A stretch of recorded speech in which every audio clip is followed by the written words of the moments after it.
Abigail Mercer shoved both hands into the wound and felt the man's blood run up past her wrists. He screamed. She pressed harder. "Stop fighting me," she said. "You want to die out here in the dirt, that's your business. But if you want to live, you let me work." He stopped fighting. She had seen death up close enough times to recognize the version that was still negotiable. This one was close, too close, but not yet finished. She tore the last strip from her Sunday dress and packed it tight against his ribs and said, "Breathe. Just breathe. I'll handle everything else." He breathed.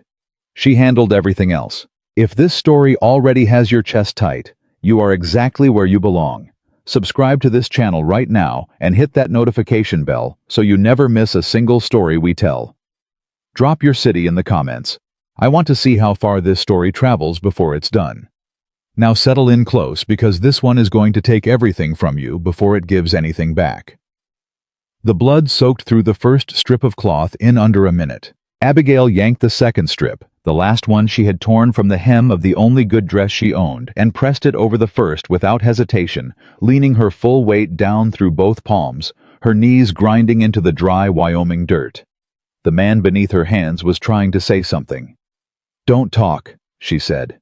He tried again. "I said don't talk. You're wasting air you don't have to waste." He went quiet. Good.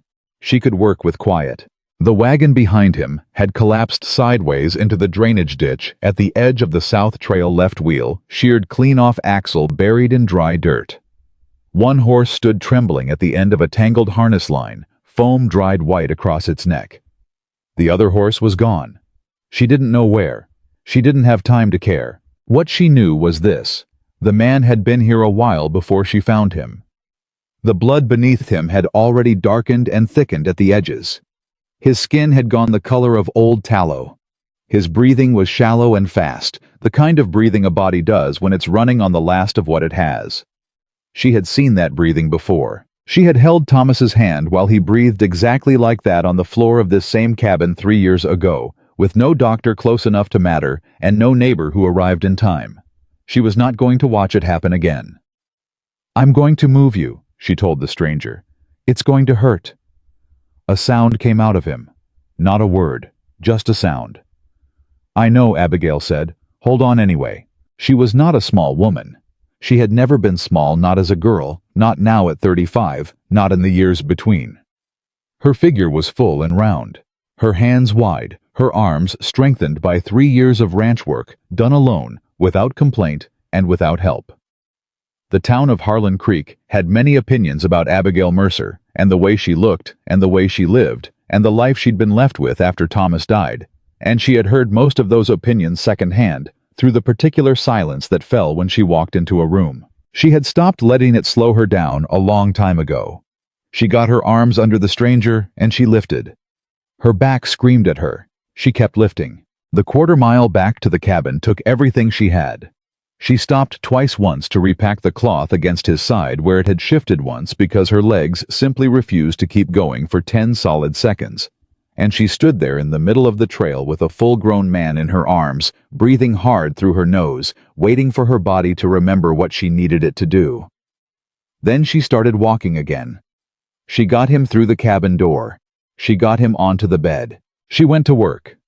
She had no formal training. What she had was a mother who believed that waiting for help was the same as choosing death. She had a needle and thread she used for harness repair. She had whiskey that she'd kept in the cabinet for 3 years, because Thomas had been the one who drank it, and she hadn't been able to bring herself to pour it out. She had clean rags, and a fire, and water, and 2 hands that did not shake. She threaded the needle. She poured the whiskey. "This is going to be bad," she told the stranger. His eyes found hers for the first time. Dark eyes. Very dark. The kind of eyes that had seen enough of the world to be tired of it. "Do it," he said.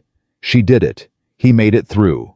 By the time she tied off the last stitch, the candle on the side table had burned a third of the way down, and the stranger's breathing had evened out into something that sounded less like a man dying and more like a man sleeping, which was the closest thing to good news she'd had all afternoon. Abigail sat back on her heels. She looked at him, tall she could tell even laying down.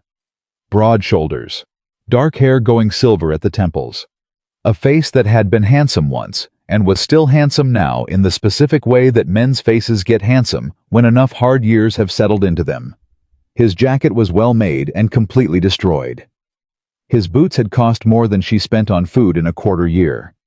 His pocket watch had fallen from his vest and lay open in the dirt she'd tracked in on her boots, and she could see there was an engraving on the inside case, but she did not stop to read it. She covered him with Thomas's mother's quilt. Then she went out to tend the horses and close up the barn because the animals did not care that she'd just stitched a man back together, and the work did not pause for anything. Not grief, not exhaustion, not the particular dazed feeling of having just saved a life she didn't know yet whether she should have saved. She did not know his name. She would find out soon enough, and when she did, it would change everything. When she came back inside an hour later, he was awake. His eyes were open, tracking her across the room with an expression she couldn't quite name. Not gratitude, not confusion, something that lived between them. Like a man who had rehearsed a version of the world. So many times it had become the only version he believed in, and he had just woken up inside a completely different one. "You're at the Mercer Ranch," Abigail said, before he could gather himself to speak. She pulled the chair from beside the fireplace, set it at a practical distance, and sat down. 4 miles out of Harlan Creek, South Trail. You'd been out there a while. He opened his mouth. "Don't try to sit up," she said. He'd already tried, already failed. He lay back and breathed. "Who did it?" she asked. His jaw tightened. "You don't have to answer that," she said. "But I patched you up as best I know how, and I'd prefer you stayed still long enough for it to hold." A silence. Outside, the windmill turned. A horse shifted in the barn. "Everett Caldwell," he said. His voice was low, rough, like gravel settling after a rock slide. Abigail went completely still. She knew that name.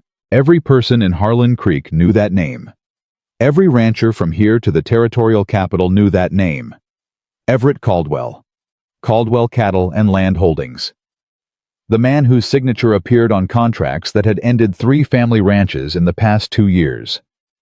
The man people mentioned in low voices at the feed store and in careful whispers after Sunday service.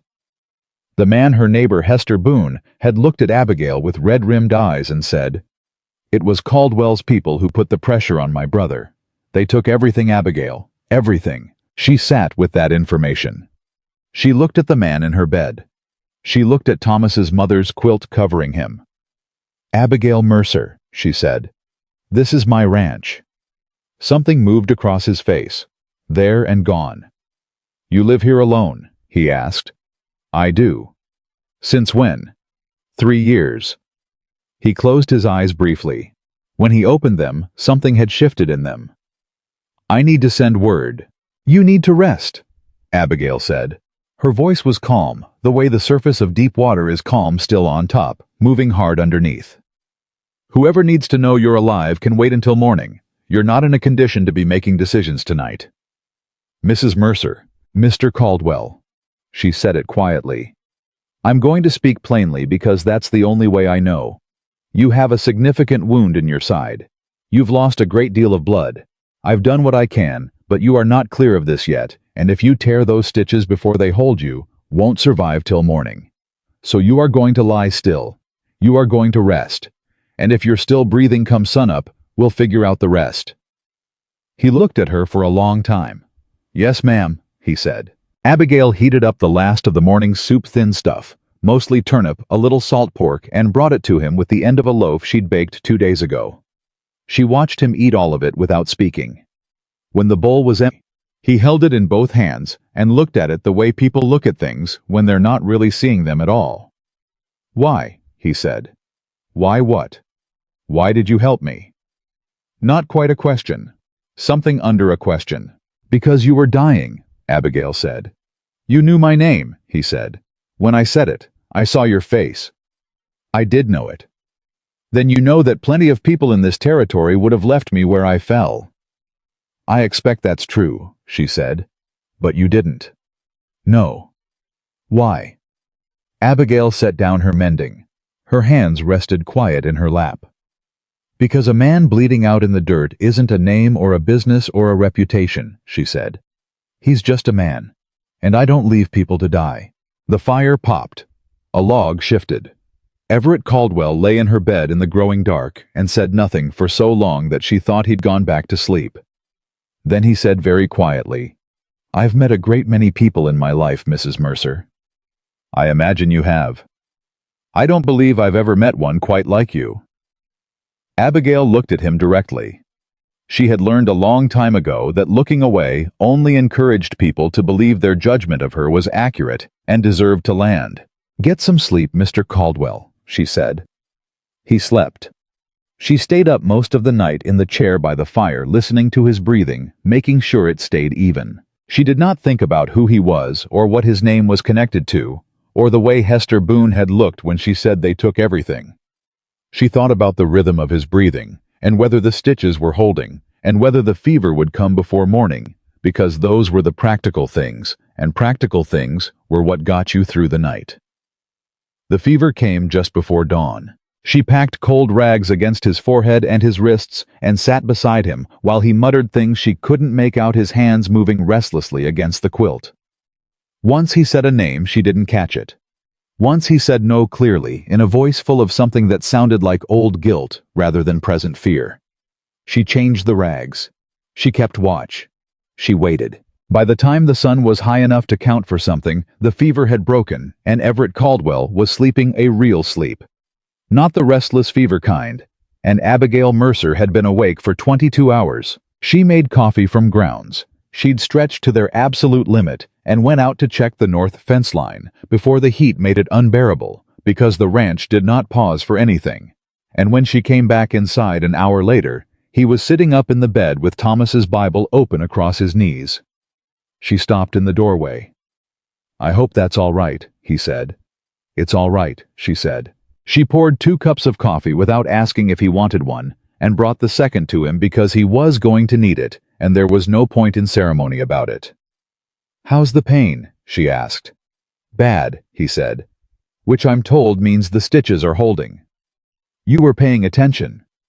"I pay attention," he said. "I've always paid attention." He paused. "To the wrong things mostly. But I pay attention." Abigail sat down. She looked at him over the rim of her cup. He looked back at her, the way he'd been looking at her in careful pieces, like a man adding up a sum that kept coming out different from what he expected. "Mrs. Mercer," he said, "I want to compensate you. For the care, for the food, for the—" "No," she said. He stopped. "No," he repeated like the word was foreign. "No," she said again. "I didn't help you because I wanted something in return. I helped you because it was right. You want to repay me, get well, and go back to your life without leaving me with a problem I didn't have before you turned up on my trail." Everett Caldwell looked at her with an expression she would think about later privately, when she had time to think, an expression like a man feeling the ground shift beneath him and not entirely minding. "All right," he said. "Good," said Abigail. They drank their coffee. The ranch woke up outside around them, cattle moving, birds calling from the dry grass, the windmill's familiar creak, and Abigail was just starting to calculate what absolutely had to be done before noon, when the sound of a horse on the trail made her set her cup down. She went to the window. A rider, moving slow, deliberate. Not a neighbor's pace, not someone passing through, someone looking. The rider stopped at the edge of her property line. Sat there on a dark horse, scanning the cabin, the barn, the pasture. Didn't call out, didn't come forward, just looked. Then he turned the horse around and rode back the way he came. Abigail stood at the window with her hand flat against the frame and felt the hair on her arm stand up. "Who was that?" Everett's voice came from the bed, sharp and alert. He'd heard it too. "I don't know," Abigail said. But something in her chest told her differently. She'd seen that dark horse before. Tied outside the land office in Harlan Creek. Tied outside the courthouse. Tied outside the homes of 3 different ranchers in this valley in the weeks before Silas Beaumont came calling with his low offers and his friendly smile. She turned from the window. Everett was watching her face. "Talk to me," he said. "Not a request, not a demand. Something exactly between the two. Abigail walked back to her chair and sat down and looked at him steadily. "There is a man," she said, "named Silas Beaumont." Every muscle in Everett Caldwell's body went tight. She saw it happen. She watched it move through him like a current. "You know him," she said. "Tell me what he's done," Everett said. His voice had changed. The roughness was still there, but something else had come into it, something harder, colder with edges. "He's been working this valley for 2 years," Abigail said, "buying up ranches, making offers that nobody in their right mind would take. When they say no," she paused, chose her words. "Things start going wrong. Fences break. Water gets redirected. Legal notices show up that don't make sense. And then Silas comes back with the same offer and a friendlier smile, and this time the family is desperate enough to take it." "How many?" "4 that I know of for certain. 2 more that I suspect. And you." "He hasn't come to me yet," Abigail said. "My drainage got redirected 6 weeks ago. I found a legal notice on my door last month, bogus as far as I can tell, but I don't have the money to fight it properly." She paused. "I expect he's building up to it." Everett was quiet. Then he said, "Your husband." Abigail's hands stilled on the arms of her chair. "Thomas," she said carefully. "How did he die?" The question landed between them like something dropped from a height. Abigail looked at the fire. She looked at her hands. She looked at Thomas's Bible still open across Everett's knees, and something moved through her chest that was sharp enough to catch her breath. "His heart," she said. "The doctor said his heart gave out." "When?" 3 years ago, 6 weeks after the Calloway family lost their ranch."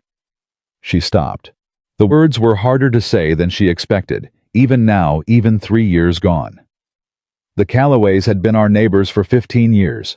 Thomas had known John Calloway since before I met him. When they lost everything, when Beaumont's people drove them off that land, Thomas—" She stopped again. Everett waited. He did not rush her. He did not fill the silence with something easier. He just waited, and she would remember that. Later, the particular quality of the way he waited, like a man who understood that some things could only be said if you gave them enough room. "Thomas was already sick," Abigail said. "His heart had been weak for a year, but I have always believed—" Her voice stayed even. She had practiced keeping her voice even about this for 3 years. "I have always believed that watching the Calloways lose everything, like that, broke something in him that was already cracked. That the grief of it, the wrongness of it, took what was left." She looked up. Everett's face had gone through several things while she was speaking. She could see the last of them still there. Something that looked less like sympathy, and more like a man arriving at a verdict about himself that he did not like. "Caldwell's company," he said.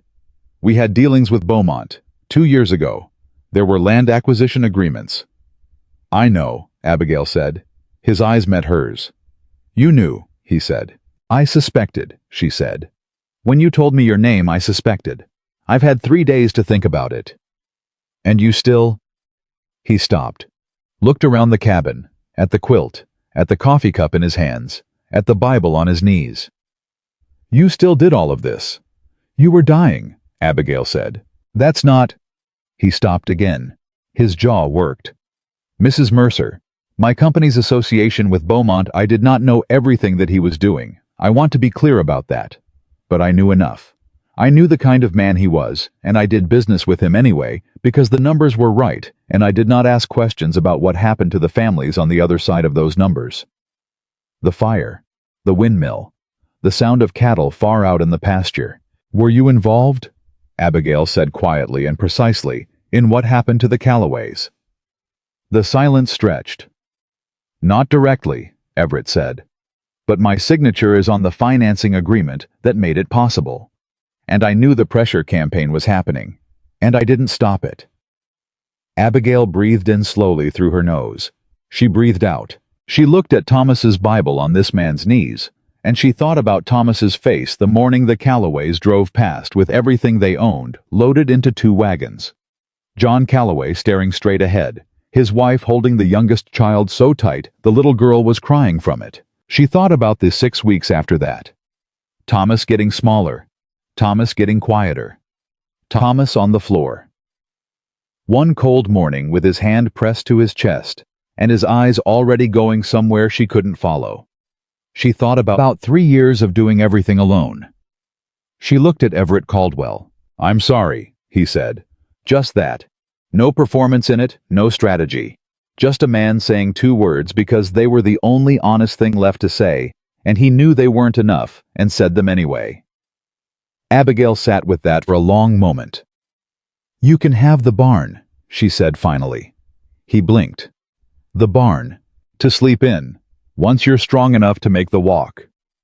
She kept her voice practical, business-like, the voice she used for decisions that were going to be questioned and needed to sound settled. "You can't stay in the house. People in this town already have plenty to say about me, and I won't give them more ammunition. And I suspect you're not ready to go back to wherever you came from until you know who put you in that ditch and why." "You're offering me shelter," he said slowly. "I'm offering you a barn," she said, "which is practical for both of us. You need somewhere safe to recover. I need a visible presence on this property, because whatever Silas Beaumont is planning it will move faster the moment it's clear I'm alone." He looked at her steadily. "That's why you're doing it." "It's part of why," Abigail said. She met his eyes without flinching. "The other part is that you sat in my dead husband's chair this morning and said I'm sorry like you actually meant it. And that is not a small thing, Mr. Caldwell. That is not a small thing at all." Everett Caldwell looked down at the Bible in his hands. He looked down at it for a long time. "I'll take the barn," he said. "Good," said Abigail. She took the cups. She went to the basin. She plunged her arms into the water and started the washing, because there was always washing to be done, and the day was moving whether she was ready for it or not. She was at the basin for 10 minutes before she heard it. The creak of the door. The slow, careful footsteps on the porch. She went to the window. Everett Caldwell was moving across the yard toward the north fence, slowly, carefully, one hand pressed light against his side, and he was carrying the fence repair tools she kept in the box by the porch steps, the leaning post on the far corner. She watched him reach it. She watched him brace his legs and set his hands on the post and begin working it back to true moving with the careful deliberateness of a man rationing his strength, doing the thing despite what it cost him. He had not asked her. He had simply seen it needed doing. Abigail stood at the window with her wet hands dripping on the floorboards and felt something happen in her chest that she absolutely refused to name, because naming it would make it real, and making it real was a luxury she could not afford. Not yet. Not with Silas Beaumont's rider still fresh in her mind, scanning her property with patient, calculating eyes. Not with the legal notice still folded in the drawer of Thomas's desk. Not with the water still running slow on the west side, and the drainage still wrong, and the whole fragile weight of this ranch, her ranch, Thomas's ranch, the only thing left in her life that was hers, balanced on the edge of something she couldn't see the bottom of yet. She went back to the washing. She kept her eyes forward, but she listened. She could not stop herself from listening to the sound of that post being driven back into the earth where it belonged, solid and straight and strong. Outside in the distance on a road she couldn't see from the window, Silas Beaumont was already writing her name into his plans, and he was already moving. The post held. Abigail watched Everett walk back across the yard that afternoon with the careful, measured step of a man who knew exactly how much he had left in him and was spending it wisely. He made it to the porch steps and sat down hard, both hands braced on his knees, breathing through his nose in the slow, deliberate way she recognized from her own worst days of exhaustion.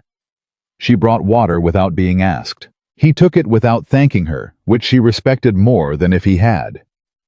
A man who thanks you for water when he's half dead from blood loss is performing. A man who just drinks it is real. "The post'll hold," he said when he had his breath back. "I can see that," Abigail said. "The one on the southeast corner is worse." "I know it is. I'll get to it tomorrow." "You'll rest tomorrow," Abigail said. "The fence has been like that for 2 months. It can wait one more day." Everett looked at her sideways. "You've been managing this whole place alone for 3 years. "I have." "How many acres?" 340.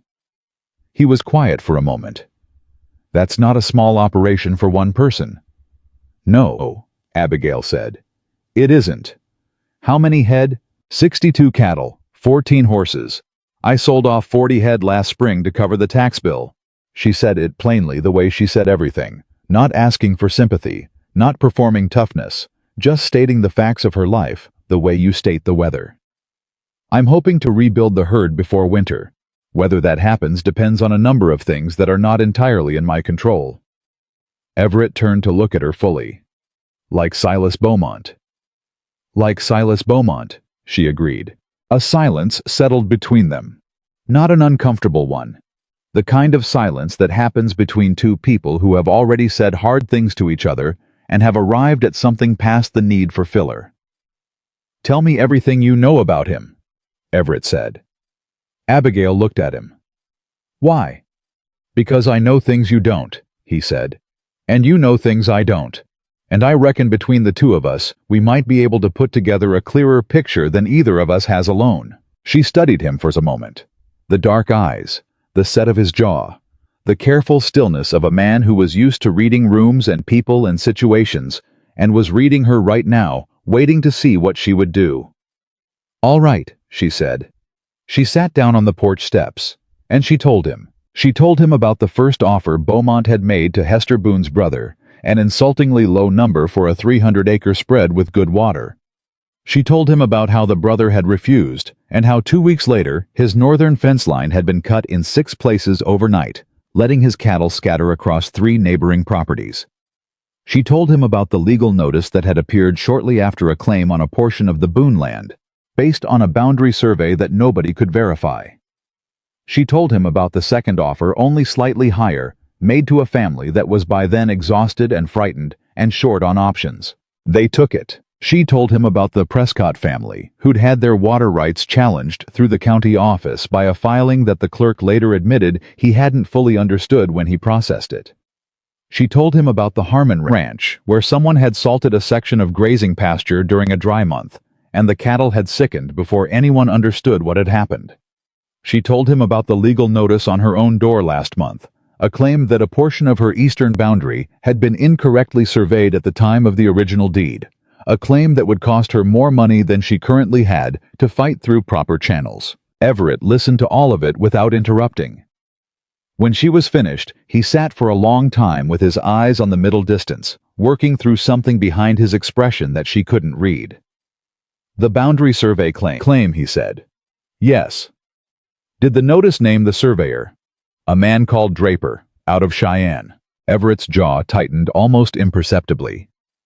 Draper works for Beaumont, has for 4 years. He's filed similar claims in 2 other counties that I know of. Both times the families settled rather than fight. Abigail went still. You knew about this. Not about you specifically, Everett said. But I knew Draper's name. I knew what kind of work he did. He paused. The pause had weight in it. And I didn't ask questions because the questions would have led somewhere I didn't want to go. She looked at him. Why are you telling me that? She asked. Because you deserve to know it, he said. And because I'm done being the kind of man who knows things and stays quiet about them because the knowing is inconvenient. The windmill turned. A hawk turned lazy circles far above the south pasture. What changed? Abigail asked. Everett looked at her steadily. I woke up in a dead woman's husband's bed, covered by his mother's quilt, with his Bible on the nightstand, and the woman who saved my life, sitting up all night in a chair, making sure I didn't die. He paused. It concentrates a man's thinking. Abigail looked away first. She stood up.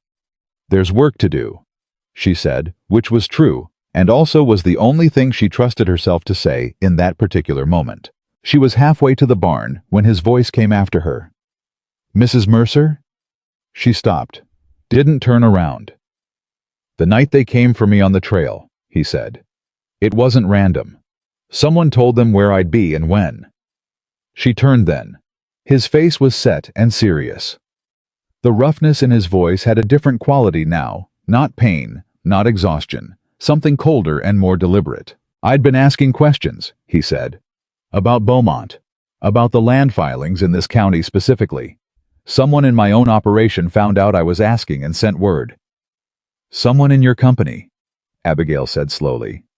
Yes. So whoever tried to kill you works for Beaumont, Everett said. Or works for someone who works for Beaumont. And they knew my movements because someone close to me told them. The implications of that settled over the yard like a change in weather. Abigail felt them land one by one. Then you can't go back, she said. Not until I know who it was. And you can't send word to anyone you trust because you don't know yet who you trust. That is correct, Everett said. Abigail stood in the middle of her yard and looked at him sitting on her porch steps. This wealthy, powerful, complicated man who had arrived in her life, bleeding and helpless, and was turning out to be something considerably more dangerous than an injured stranger, and she made herself think clearly about what this meant. It meant the man in her barn was not just a man recovering from a wound. How was a man with an enemy, a powerful enemy, an enemy who had already tried to kill him once and failed, which meant the enemy would try again. It meant that barn might be a target, which meant her ranch might be a target, which meant she was already in this, whether she had chosen it or not. All right, she said for the second time that day. Everett watched her. All right, she said again, quieter, mostly to herself. Then we need to be smart about it. 3 days later, Everett Caldwell moved into the barn. He walked there on his own 2 feet, which he was unreasonably proud of and tried not to show, and Abigail had set up a decent sleeping space in the clean corner stall, with a cot she'd had stored since her husband's last illness, and a lantern and a blanket, and she had not made any ceremony about any of it. There's a loose board on the east wall, she told him, if you need to get out fast and can't use the door. He looked at her. I've been thinking about access points, she said simply. So have I, he said. Something passed between them in that moment, a mutual recognition of the kind that happens when 2 people suddenly understand they are operating on the same frequency. It was not romantic. It was something more fundamental than that.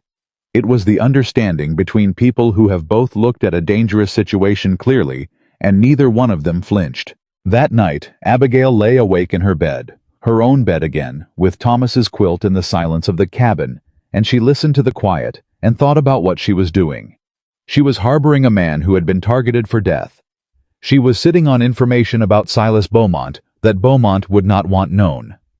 She had a stranger in her barn who had admitted to being complicit, at least passively, in the same kind of operation that had broken her husband's heart, and she trusted him. She did not know exactly when that had happened or what she was basing it on.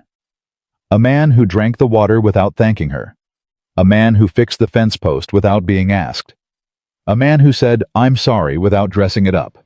She trusted him, and that scared her more than Silas Beaumont's rider on the road. In the morning, she found him already awake, sitting on the top rail of the south pasture fence with a cup of coffee she hadn't made for him, which meant he'd gone into her kitchen and made it himself, which should have annoyed her, and instead made her feel something she chose not to examine.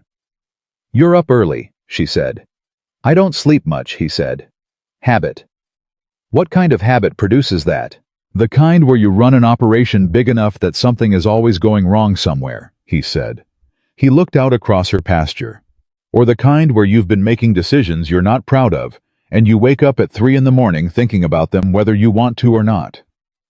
Abigail poured her own coffee and leaned against the fence post beside him. "What kind of decisions?" she asked.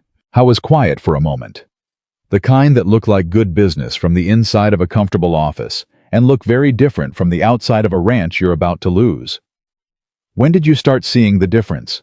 "About a year ago," he said. Slowly, then all at once. He paused.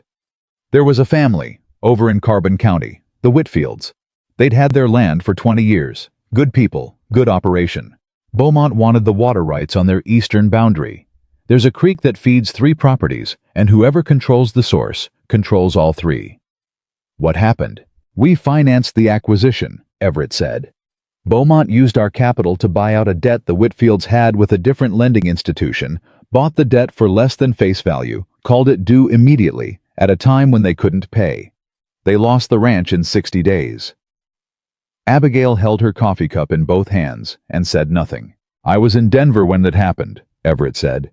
"I found out about it in a letter, third paragraph, like it was nothing, like it was just a line item. He stopped. His hands tightened on the fence rail. I told myself it was legal. Told myself it was just business. Told myself the Whitfields would land on their feet. He looked at her sideways. Did the Callaways land on their feet? Abigail looked out across the pasture. John Callaway is working a freight line out of Laramie. His wife takes in washing. Their oldest boy quit school to work. They're surviving. She paused. That's not the same thing as landing on your feet. No, Everett said. It's not.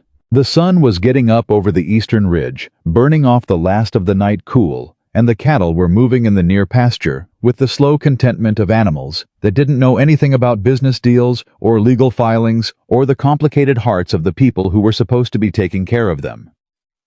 I want to help you, Everett said. Abigail looked at him. I want to help you keep this ranch, he said. And I want to help you take Silas Beaumont apart. Not because it makes my conscience feel better, though I won't pretend it wouldn't. Because it's the right thing. And because he tried to have me killed, and I take that personally. A pause. And because I've spent 3 years not sleeping, and I'd like to understand why, and I think part of the answer might be that I've been doing the wrong things for a long time, and I've been waiting for a good enough reason to stop. Abigail was quiet for a long moment. That's a lot of reasons, she said. I'm a complicated man. So I'm gathering. She looked at him. The sun was catching the silver in his hair. His face was still pale from the blood loss still drawn around the eyes, but there was something different in it from the man she'd pulled off that trail, something that hadn't been there before, or maybe something that had always been there and had just gotten buried under too many years of the wrong kind of life. You can help, she said finally. But we do this my way. My ranch, my decisions. You advise. You don't command. Agreed, he said immediately. And when it's over, when Beaumont is dealt with and this land is secure, you go back to your life. Something crossed his face, there and gone. Agreed, he said again, quieter. Abigail nodded. She pushed off the fence post. Start with the southeast corner post, she said. Since you're so determined to work, I'll bring rope. He almost smiled. She was almost sure of it. The days took on a pattern after that. Everett worked the ranch alongside her slowly, at first carefully nursing the wound that was healing faster than she'd expected, because he was, despite everything, a remarkably strong man physically. He did not take directions easily. He was not built for taking directions. But he was smart enough to understand that stubbornness on a working ranch got people hurt, and so he channeled whatever it was in him that wanted to be in charge into a kind of fierce attention to whatever task was in front of him, and he did it well. She showed him how she'd been managing the herd rotation with half the hands she needed. He watched once and never needed to be shown again. She explained the water situation, the redirected drainage, the slow decrease on the west side. He listened with his full attention in the way she was beginning to understand was characteristic of him, the way he went completely still when something mattered, like he was afraid any movement might disturb the signal. He's been at this longer than 6 weeks, Everett said when she'd finished explaining. What do you mean? The drainage redirect on that scale doesn't happen in 6 weeks. Someone's been working on it for months. Small adjustments, slow enough that you might write off the first few changes as natural variation. Abigail's stomach dropped. How long? My best guess, Everett said. Since before he made his first offer to any family in this valley, he's been preparing the ground for a year, maybe more, getting everything in position before he ever knocked on the first door. She stood with that information, stood with the size of it, the calculation of it. He targeted my water first, she said slowly. Before the fence problems, before the legal notice. Your water's the best in the valley, Everett said. Your creek feeds 4 properties downstream. Whoever controls your water rights controls a significant portion of this entire area's grazing capacity.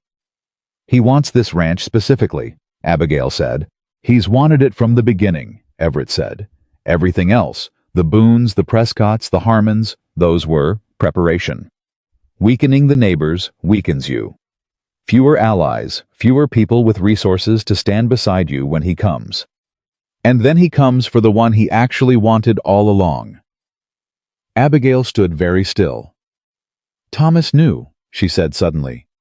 Everett looked at her. Thomas was figuring it out, she said. In those last weeks he was going through the land records. He was talking to John Calloway about the pattern. He was starting to see what Beaumont was doing. She stopped. Her voice had gone tight. She controlled it. He was trying to document it. He never finished. "Do you still have those documents?" Everett asked. His voice was very careful. "In the desk," Abigail said. I kept everything. I didn't know why. I just kept it. Abigail." It was the first time he'd used her name without the Mrs., and they both noticed it, and neither of them acknowledged it. What Thomas was building, that's evidence. If he documented the pattern, if he tracked the timeline, that is exactly what we need. She was already moving toward the cabin. She went straight to Thomas's desk, the old oak one, the one with the stuck third drawer that you had to lift slightly while you pulled, and she opened it and began going through the papers she had kept folded and filed for 3 years without fully understanding why she couldn't let them go. There were surveyor's maps with handwritten notes in Thomas's careful script. There were dates. There were names. There were records of conversations not formal, just Thomas's habit of writing down what people told him, a habit she had always teased him about and now blessed with her whole heart. There was a list of property transactions going back 4 years. There was a letter Thomas had started writing, never finished, addressed to the Territorial Land Office. She brought the whole stack to the kitchen table. Everett sat across from her, and they went through it together. And as they worked, as the picture assembled itself piece by piece under their hands, she felt something she hadn't felt since Thomas died. She felt like she was not alone in this. It was the most frightening thing that had happened to her all week. They were 2 hours into the documents when the dog started barking. Abigail was on her feet before the second bark.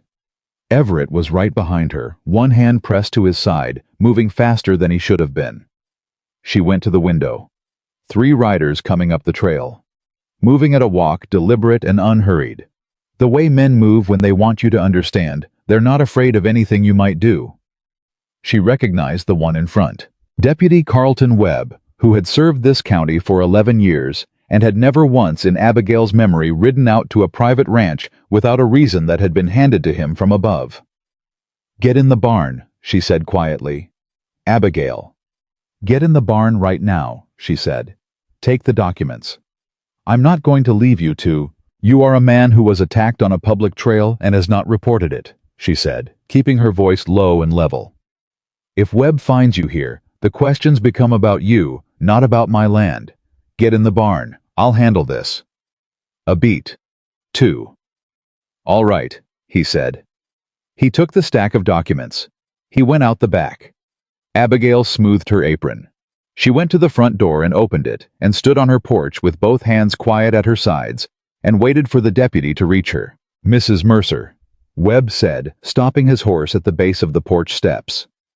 "Deputy," she said pleasantly. "What brings you out this way?" "Had a report," Webb said. He had a thin, careful face and the particular brand of discomfort that men get when they're doing someone else's work and know it. "Someone said they saw a man on your property. Stranger, not from around here." "My goodness," Abigail said. "That's quite a thing to report." "Yes, ma'am. You had any visitors lately?" "I had a traveling man come through 2 days ago asking if I had work," Abigail said. "I told him I didn't. He moved on." She looked at Webb evenly. "You know how it is. Lot of men on the move out here looking for seasonal work. I never got his name." Webb looked at her, looked at the barn, looked back at her. "Mind if we look around?" he asked. "Do you have a reason to?" Abigail asked. The question landed softly and sat there with all its weight. Webb shifted in his saddle. "Just a precaution, ma'am." "Whose precaution?" Abigail said, still pleasantly. "Because I've lived on this land for 11 years, deputy. I've never given you or this county any cause for concern. If someone has filed a report about activity on my property, I'd very much like to know who filed it and on what basis." Webb's jaw moved. He didn't answer. "I thought so," Abigail said. "You're welcome to come back when you have something official to show me. Until then, I've got a ranch to run." She went back inside. She stood with her back against the closed door and listened to the sound of 3 horses turning on the trail and moving away. And she breathed through the shaking in her hands until it stopped. Then she went to get Everett from the barn. He was standing just inside the loose board exit, the documents under one arm, his face absolutely furious. "You lied to a deputy," he said. "I redirected a deputy," Abigail said. "There's a difference." "There isn't legally."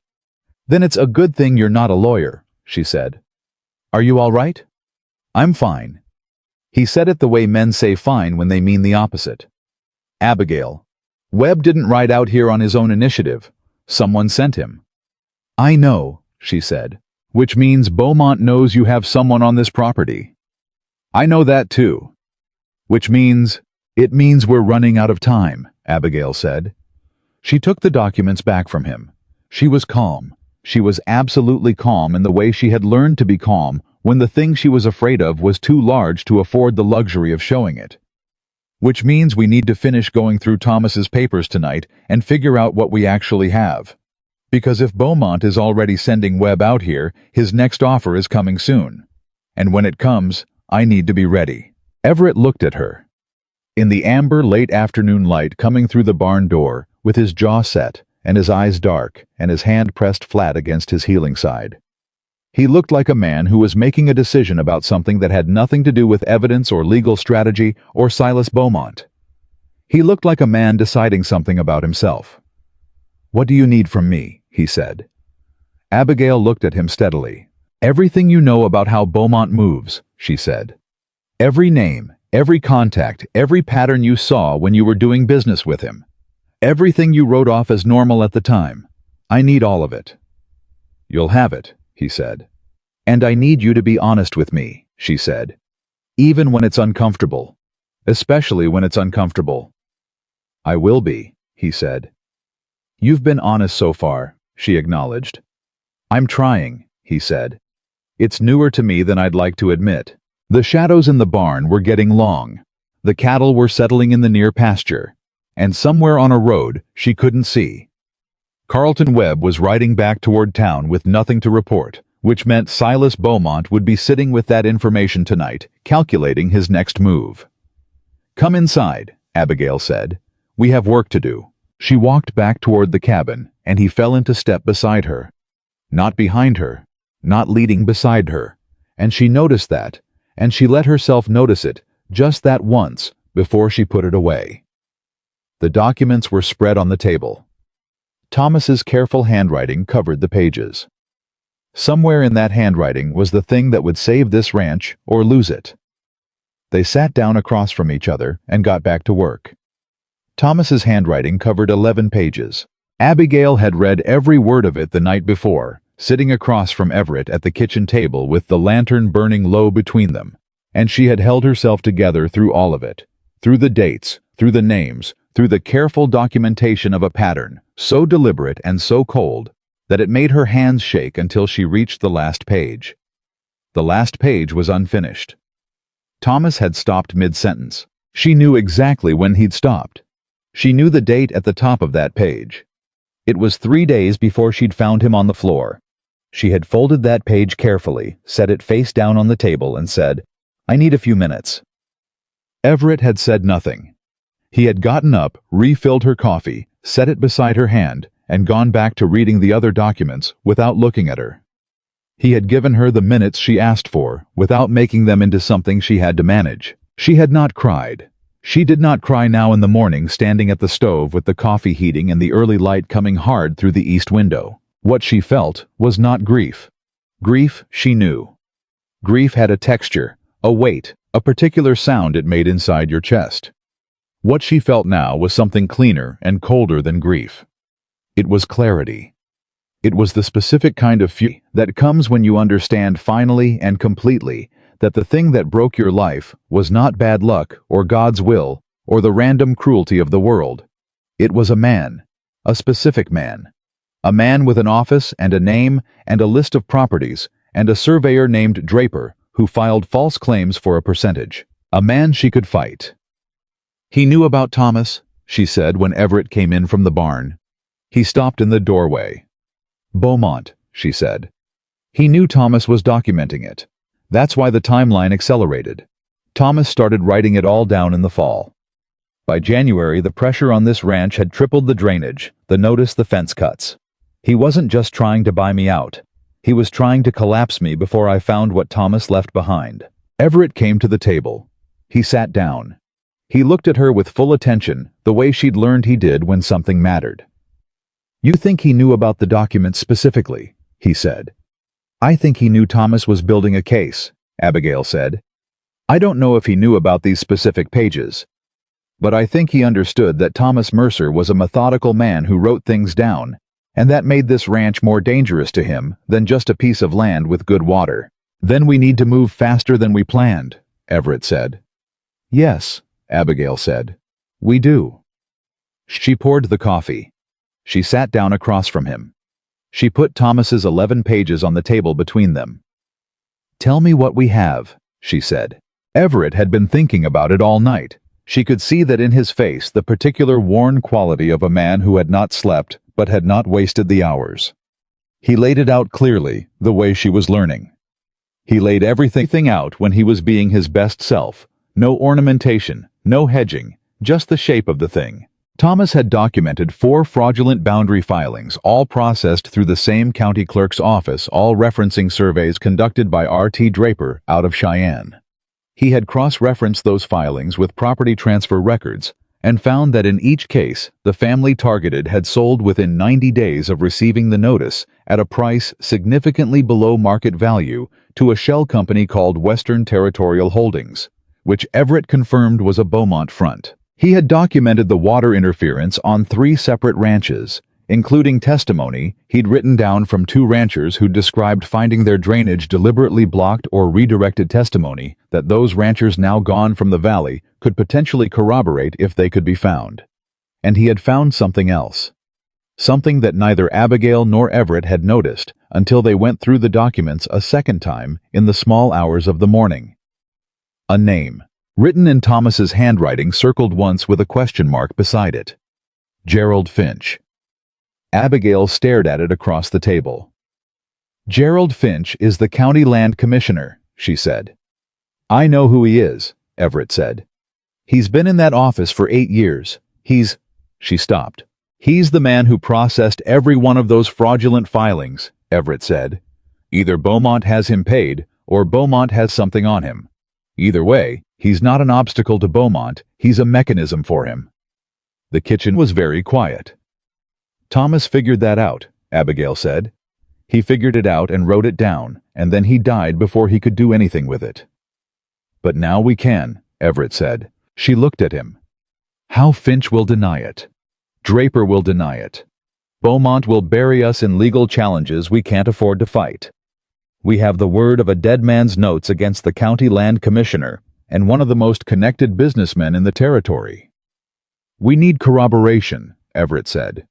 "Independent corroboration. Someone who was inside it, inside Beaumont's operation, who will talk." "You were inside it," Abigail said. "I was adjacent to it," Everett said carefully. "What I know about Beaumont is enough to point a direction, but not enough to convict. I need someone closer."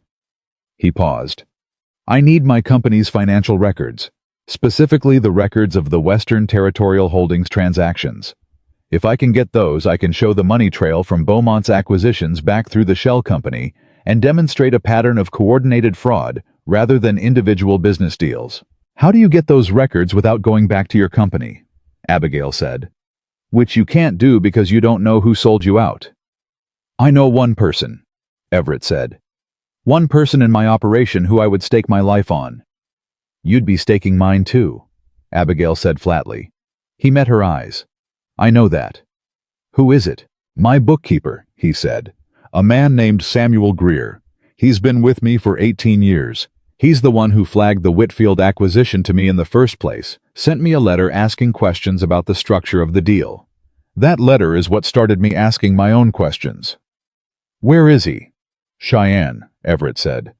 "If I can get a message to him carefully through a channel Beaumont won't be watching, he can pull the records and get them to us." Abigail sat with this. She turned it over. She looked at the angles.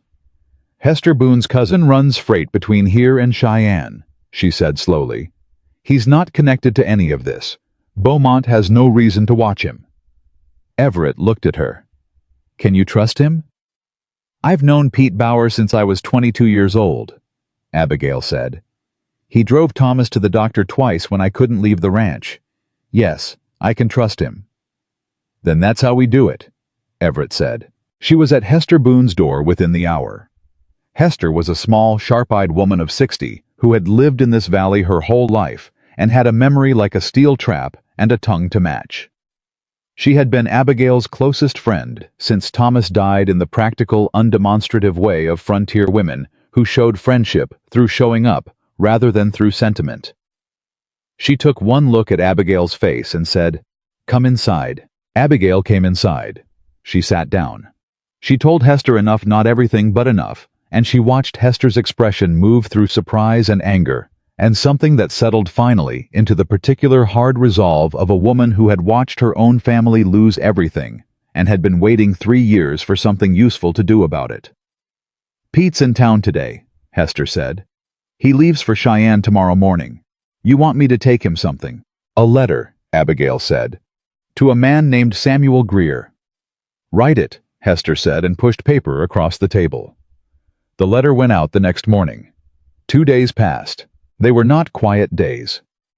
On the first day, Abigail received a second legal notice, this one challenging not just the eastern boundary, but the original homestead claim itself, arguing a defect in the original filing from 15 years prior.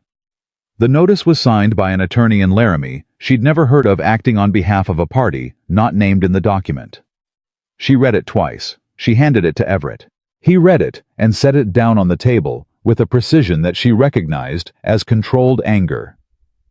"He's accelerating," Everett said. "Because Webb came back with nothing," Abigail said. "He knows someone is here. He doesn't know who. He's trying to force movement. He wants you scared enough to sell before we have the records from Greer." "Then we don't give him scared," Abigail said. "What do you give him?" Abigail looked at this notice. She looked at it for a long moment, and she thought about Thomas's unfinished sentence on the last page of his notes, and she thought about John Calloway staring straight ahead in that wagon, and she thought about Hester's brother working freight because there was nothing else left. "I give him nothing," she said. "I don't respond to this notice. I don't reach out to his attorney. I don't show any sign that it landed. I go about my business as if nothing has changed because the moment I react, he knows where I am." Everett nodded slowly. "And while you're not reacting, we finish building the case," she said. On the second day, something happened that neither of them had prepared for. It came in the form of Martha Aldridge, who ran the dry goods store in Harlan Creek, and who arrived at Abigail's door in the middle of the afternoon with a basket of preserves she hadn't been asked to bring and a face full of something she clearly needed to say. Abigail let her in, made tea, waited. Martha was a talker by nature, but today she was struggling with it, and that alone told Abigail that whatever she'd come to say was serious. "There's talk," Martha said finally. "There's always talk," Abigail said. "This is different talk." Martha set down her cup. She looked at Abigail directly, which was also unusual for Martha, who preferred to deliver difficult information sideways. "People are saying Everett Caldwell has been seen in the area, that he disappeared from Cheyenne 3 weeks ago and nobody knows where he went. And—" she stopped. "And," Abigail said, "and Silas Beaumont was in the store yesterday. He was talking to people, Abigail, buying coffee and being friendly and telling people, another stop, a breath. He's saying Caldwell is a criminal, that he defrauded investors in Cheyenne, that there's a warrant for him, that if anyone is sheltering him, they could be held liable." The kitchen went very still. "Is that all he said?" Abigail asked. Her voice was perfectly steady. "He said." Martha looked genuinely pained. "He said he had reason to believe Caldwell might be hiding somewhere in this county. That the county sheriff would be serving a material witness notice within the week." After Martha left, Abigail stood in the middle of her kitchen for a moment, just stood there, her hands at her sides, and then she went to get Everett, who was at the southeast fence. She could see him from the porch working methodically, the way he did everything, careful of his side, not rushing. She didn't call to him. She walked out. He saw her face when she was still 30 feet away. He set down the tools. He waited. She told him what Martha had said. Everett's expression did not change while she was speaking. That was almost more alarming than if it had. He listened to every word with the same absolute stillness she'd seen in him when things were most serious, and when she was finished, he stood for a moment looking at the fence post he'd been working on. "There's no warrant," he said. "There's no fraud investigation, not a legitimate one." "I know that," Abigail said. "He's manufacturing one," Everett said. "Or he's paying someone to say there is. He doesn't have to make it real, he just has to make it credible enough that the sheriff feels obligated to act on it." "Which means we might have days," Abigail said. "Not weeks." "Yes. And Greer's records won't reach. Have the records," he said. "Everything Thomas built, everything we've put together. Beaumont will know exactly what we have. He has Finch in the land office. He has Webb running errands for him. He'll have someone in the sheriff's department too. I'd stake money on it. The moment I'm taken in, this evidence disappears." "Then you can't be taken in," Abigail said.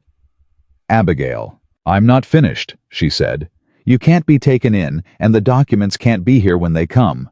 I need you to think about where we can send them that Beaumont can't reach." Everett was quiet for a moment. "The Territorial Land Office in Cheyenne," he said. "Not the county. The territory. Finch's corruption is county level. It doesn't extend to the Territorial Commissioner's office. If we can file a formal complaint directly with the Territorial Office, accompanied by the documents Thomas compiled, it creates an official record that Beaumont cannot simply make disappear." "Can we do that without Greer's financial records?" Abigail said. "It's weaker without them," Everett said. "But it's something. It's a record. It's harder to bury something that's already been officially received." "How do we get the filing to Cheyenne?" "Pete Bauer is coming back through," Everett said. "When does he return?" "Tomorrow," Abigail said. "If he kept to his schedule. Then tomorrow we send everything we have to the Territorial Office." He paused. "And I need to do something else." She looked at him. "I need to go into town," he said. "Absolutely not," she said immediately. "Listen to me. You just told me Beaumont is telling people there's a warrant for you. I need to find out who in my company sent word about my whereabouts," Everett said. His voice was flat and controlled and absolutely serious. "Because that person is still out there, and as long as they are, every move I make, every message I send, including to Greer, is potentially compromised. I need to know if Greer is safe to receive that letter." Abigail stared at him. "How do you find that out from town?" she said. "Because there's one person in Harlan Creek who will know," Everett said. "A man named Cord Devereaux. He runs the telegraph office. He and I have done business for years. He's the one who processes my wire communications when I'm working in this part of the territory. If anyone sent a message about my movements to Cheyenne, it went through his office." He paused. "Cord is not Beaumont's man. I'd stake everything on it." "You'd be staking me on it," Abigail said for the second time. "I know," he said again. She looked at him. She thought about Martha's face, about the legal notices in the desk drawer, about Thomas's unfinished sentence. "You go in after dark," she said. "You go to the back of the telegraph office. You don't speak to anyone else. You are back here before morning." Something moved through Everett's face that was not quite relief and not quite gratitude, and was maybe something that didn't have a name yet. "All right," he said. "And you take the revolver from the cabinet by the door," she said. "Don't argue with me about it." "I wasn't going to argue," he said. He went after dark. Abigail sat at the kitchen table with Thomas's documents in front of her, and did not sleep, and did not pretend she was trying to. She sat, and she waited, and she thought about the shape of what they were building, and whether it was enough, and whether Greer was safe, and whether Pete Bauer had gotten the letter to him, and whether the Territorial Land Office would move fast enough to matter, and whether any of it, all of the careful, painstaking work of the past week, would be worth anything at all if the wrong person found out at the wrong moment. She thought about Everett moving through the dark toward town, and she told herself that the tightness in her chest was practical concern and nothing more. She was getting less convincing at telling herself things like that. He was back before 3 in the morning. She heard his boots on the porch and was at the door before he could knock. He came inside. He sat down at the table. He looked like a man who had just learned something significant and was still working out what to do with it. She sat across from him and waited. "It was my foreman," he said. "Cal Briggs, 18 years. He's been feeding Beaumont information for at least 6 months." He stopped. His jaw worked. "The message about my route where I'd be when I'd be there, it came from Briggs. Cord had the record of it." Abigail said nothing. 18 years, Everett said again. Not loud, just quietly, like a man testing the weight of a thing he'd been handed and finding it heavier than he expected. "I built that operation with him. I trusted." He stopped. "I trusted him the same way I trusted that the work we were doing was honest work. Both things turned out to be wrong at the same time." "Is Greer compromised?" Abigail asked. She kept her voice practical because practical was what was needed right now. "No," Everett said. "Cord confirmed Greer has had no contact with Briggs in months. They don't get along, never have. That separation is the thing that kept Greer clean." "Then the letter is safe," Abigail said. "The letter is safe." She breathed. "There's something else," Everett said. She looked at him. "Cord told me something else," he said. "About 2 hours before I got there, a wire came in from Cheyenne, addressed to the county sheriff." He paused. "It was from Silas Beaumont. It named me specifically. It requested that the sheriff take me into custody as a material witness in a fraud investigation." "When does the sheriff move on it?" Abigail said. "Cord thinks tomorrow," Everett said. "Morning." The kitchen was so quiet she could hear the candle burning. "Then we have until morning," Abigail said. "Yes." "That's enough time," she said. He looked at her. "I'm going to wake up every rancher in this valley who still has land," she said. "Every family that Beaumont hasn't broken yet. I'm going to bring them here tonight, and I'm going to show them Thomas's documents. I'm going to show them the pattern. And I'm going to ask them to ride with me to the county seat tomorrow morning, not to hide you, not to obstruct the sheriff, but to file a group complaint with the county court before the sheriff can move. A group complaint from multiple landowners, filed simultaneously with documented evidence, is not something that gets buried quietly." Everett stared at her. "You'd need at least 6 families to make it credible," he said. "I know 8 I can call on tonight." "They'll be putting themselves at risk," he said. "They're already at risk," Abigail said. "They just don't know it as clearly as we do. Once they see Thomas's documents." She stopped. "Thomas did this work for all of them. He documented it for all of them even when they didn't know anyone was watching out for them. I am not going to let that die unfinished." Everett Caldwell looked at her across the table in the candlelight, and she could not read everything in his face, but she could read enough of it to know that he was seeing something in her that he hadn't been looking for and had no idea what to do about and was not going to look away from. "Tell me who to ride to first," he said. "You're not riding anywhere," Abigail said. "You're staying here in this cabin with the documents and that revolver. I'll be back before dawn." "Abigail, you are the most dangerous piece of evidence we have," she said. "An eyewitness with financial knowledge of Beaumont's operation who is also the target of a fabricated warrant. You don't go anywhere near a crowd until that group complaint is filed and officially received. After that, you're protected. Before that, you're a liability to yourself and to everyone around you." He hated it. She could see him hating it clearly. "You're right," he said. "I know I am," she said. She was at the door, her coat in her hands when he said her name. She stopped. "Be careful," he said. She looked at him over her shoulder. In the candlelight, his face was serious and tired. And something else, something she recognized because she'd been feeling it herself and refusing to name it. "I'm always careful," she said. "That's how I've lasted this long." She went out into the dark. She saddled her horse in the barn, and she rode, and the Wyoming night was wide and dark and full of stars that didn't care one way or another what happened to anyone on the ground beneath them, and she rode hard toward the nearest light on the nearest hill. The Prescotts answered their door in 20 seconds. One look at her face, and Nora Prescott called her husband from the back room. Abigail spread Thomas's documents on their kitchen table. She talked for 11 minutes. When she was done. Ed Prescott looked at his wife, and his wife looked at him, and something passed between them that had the quality of a decision that had been waiting a long time to be made. "Tell us where to ride," Ed Prescott said. She told him. She rode to the next house, and the next, and by the time the sky in the east had started to show the first gray suggestion of morning, Abigail Mercer had 7 families committed. Thomas's evidence copied into 3 separate sets of documents, and a plan that would either save this valley or burn every bridge she had left. She rode back home through the first light. Everett was on the porch when she arrived. He'd been there a while, she could tell. He stood up when he saw her coming. She dismounted. She was exhausted in a way that went down to the bone, the kind of exhausted that has a brightness underneath it. 7 families, she said. He looked at her. "We ride at 8, she said. He stepped forward. He took the reins from her hand. He stood very close enough that she could have reached out and touched him, and he looked at her with an expression that had given up trying to be anything other than what it was. "Abigail," he said. "Don't," she said quietly. "I wasn't going to say anything inappropriate." "I know you weren't," she said.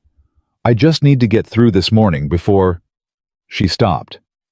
"I just need to get through this morning." He nodded. He took the horse to the barn. She went inside and washed her face and ate the last of the bread standing over the kitchen sink and looked at Thomas's handwriting on the pages spread across the table. "I'm finishing it," she said to the room, to the handwriting, to whatever part of Thomas Mercer might still be paying attention. "I'm finishing what you started." The morning light was coming in full now, straight and golden through the east window, and somewhere in the distance she could hear hooves on the trail, the first of the families arriving. Silas Beaumont thought he had until morning. He did not know that morning had already come. They rode into Harlan Creek, 8 families strong. Abigail counted them as they came up the trail to meet her. The Prescotts, the Bowers, the Harmons, the Whiteleys, the Garcias, the Dunns, the Langs, and old widow Crane, who had no husband and no sons, but had a mule and a Winchester, and a look on her face that said she dared anyone to comment on either. 17 people in total. Working people. Ranch people. People who had been quietly afraid for long enough that the fear had finally curdled into something that moved rather than paralyzed. Abigail sat her horse at the front of them and looked back at that line of faces and felt something crack open in her chest. Not painfully, the way things had been cracking open for 3 years, but the way a window cracks open in a room that has been shut too long, letting in air that you didn't realize you'd been starving for. "You all know why we're here," she said. "We're not here to cause trouble. We're here to file a legal complaint with the county court before that court is used against us. We do this quietly, we do it correctly, and we do not give anyone a reason to call this anything other than what it is. Citizens exercising their rights under territorial law." Ed Prescott, who was 60 years old and had a voice like a church bell, said, "Lead on, Mrs. Mercer." She led on. Everett was not with them. That had been the hardest part of the morning, walking out to the barn where he was already saddled and ready and telling him he couldn't come. She had expected an argument. She had prepared for an argument. Instead, he had looked at her for a long moment and said, "You're right. I know you're right. If I ride in there and the sheriff sees me, everything becomes about me and nothing becomes about the evidence." "Yes," she said. "It's just—" He stopped. His hand was on his horse's neck. "I don't sit still well, Abigail." "I know you don't," she said. "Sit still anyway." She had ridden away without looking back, because looking back was not something she could afford this morning. The county courthouse sat at the center of Harlan Creek, a solid stone building that had always struck Abigail as slightly too grand for the town around it, like a man wearing a suit to a barn raising. The court clerk's office was on the ground floor to the left of the main entrance. They arrived at 8:47 in the morning. Sheriff Dan Mulgrew was standing on the steps. I was not alone. 2 deputies flanked him, and beside him stood a man Abigail recognized with a drop of cold certainty in her stomach, Gerald Finch, the county land commissioner.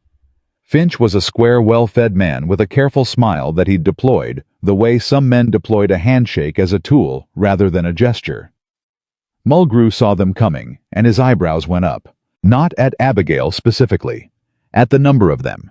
At the line of ranchers and their families filling the width of the street behind her. "Mrs. Mercer," Mulgrew said. "Sheriff," Abigail said. She dismounted. She kept her voice easy, her face neutral. Every instinct she had focused on not giving Finch's careful eyes anything to read. "We're here to file a formal complaint with the county court. We have documentation. We'd like to see the court clerk." Mulgrew's jaw tightened almost imperceptibly. "Mrs. Mercer, this isn't the best morning for—" "Is the court open?" she said. "It is, but—" "Then this is exactly the right morning," she said. She took the envelope from inside her coat, the thick one containing 2 complete sets of Thomas's documents, one for filing and one she would keep on her person, and she held it in both hands and looked at Mulgrew directly. "Unless you have a reason the court shouldn't receive a complaint from legal landowners in this county. In which case I'd like to hear that reason out loud in front of these witnesses."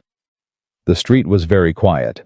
17 people sat their horses behind her and said nothing, which was more eloquent than anything they could have said. Mulgrew stepped aside. Finch didn't move immediately. He looked at the envelope in Abigail's hands with an expression that she catalogued carefully. Not confusion, not indifference, but a specific kind of alertness. The alertness of a man recognizing a threat he hadn't seen coming. "Mrs. Mercer," Finch said pleasantly, "perhaps we could speak privately about whatever concerns you before you go through the formal—" "No thank you, Commissioner," Abigail said. She walked past him. She went up the steps. She went through the door. She went straight to the clerk's window, and Ed Prescott came in behind her, and Nora Prescott, and the Bowers, and they filled that small waiting room with the solid, warm weight of people who had decided something and intended to see it through. The clerk was a young man named Foster, who looked like he had expected a quieter morning. He looked at the envelope Abigail set on the counter. He looked at the room full of ranchers. He looked back at Abigail. "I'd like to file a formal complaint," Abigail said. "Coordinated land fraud, falsification of survey documents, corruption of a county official, and conspiracy to deprive legal landowners of their property. The complaint covers a pattern of activity over a 4-year period affecting not less than 6 properties in this county." She paused. "We have documentation." Foster swallowed. "Ma'am, a complaint of this—" "I know it's significant," Abigail said.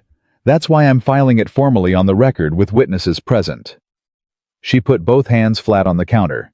"I'd like a receipt, please, dated and time-stamped. That is my right under territorial law."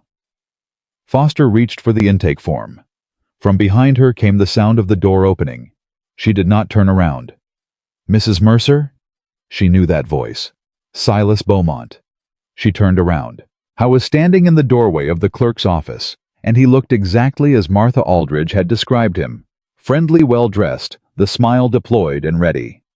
He was a big man, broad through the shoulders, with gray at his temples, and the comfortable authority of someone who had never in his life stood in a room where he wasn't the most powerful person present. Until now. His eyes went around the room. He counted the people. His smile adjusted barely just a fraction, the way a calculation adjusts when new information arrives.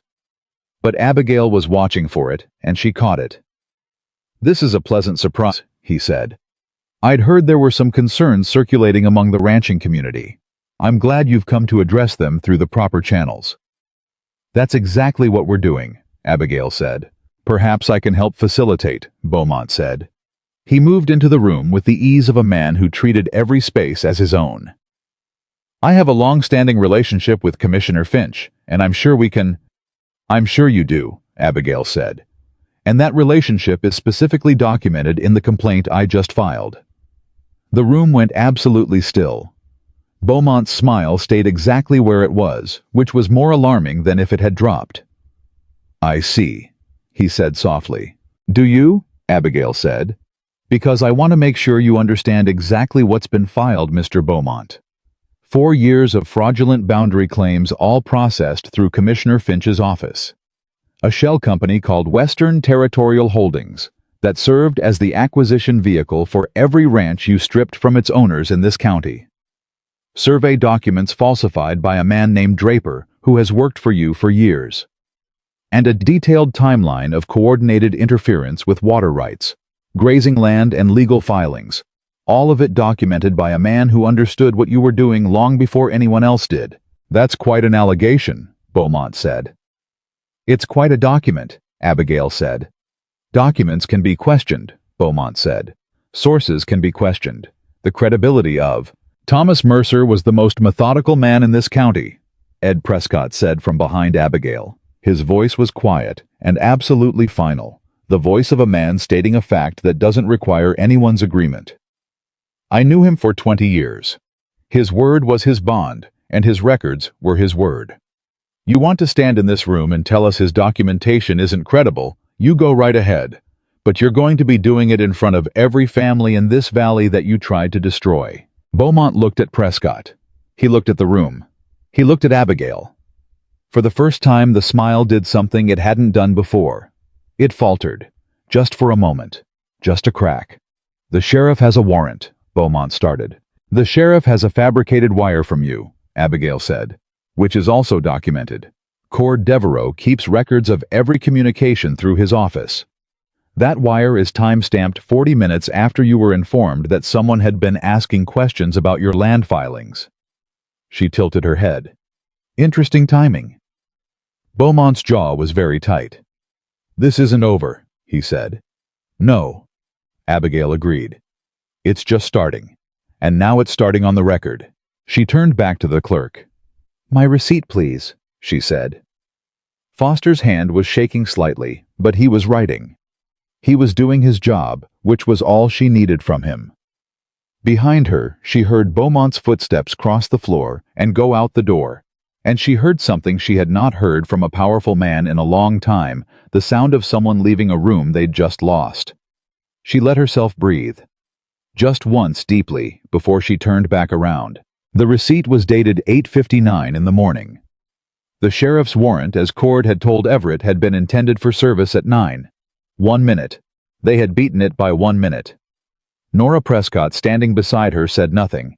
She just put one hand briefly on Abigail's arm and then let it go, which was exactly the right thing to do and exactly enough. They rode back together.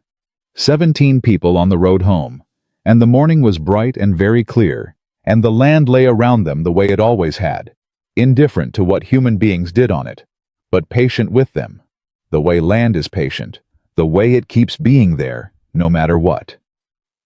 Abigail was halfway home when Pete Bauer came up the road from the opposite direction. He was riding fast.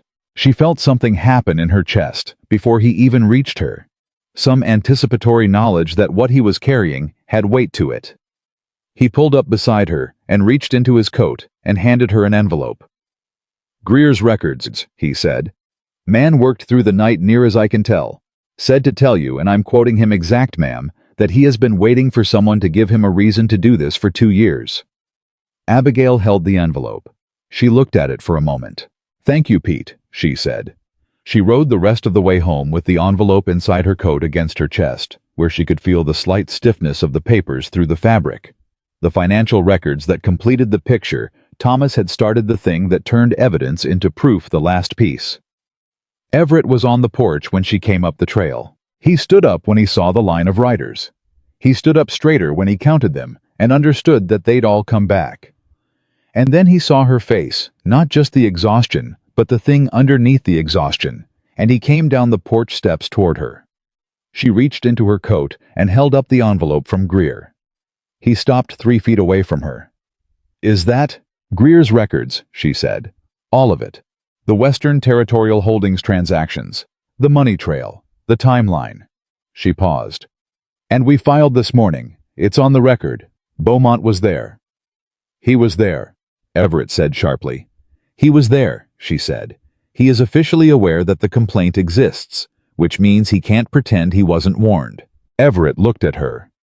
Something moved across his face that started as relief and turned into something she didn't have a name for yet, but felt in her own chest like an echo. You did it, he said. We did it, Abigail said.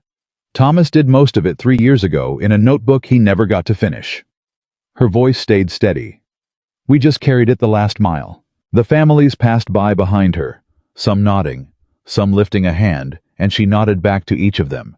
And then it was just the two of them in the yard with the morning getting itself organized around them. "Now we send Greer's records to the territorial office," she said. "And we wait." "Waiting is the hardest part," Everett said.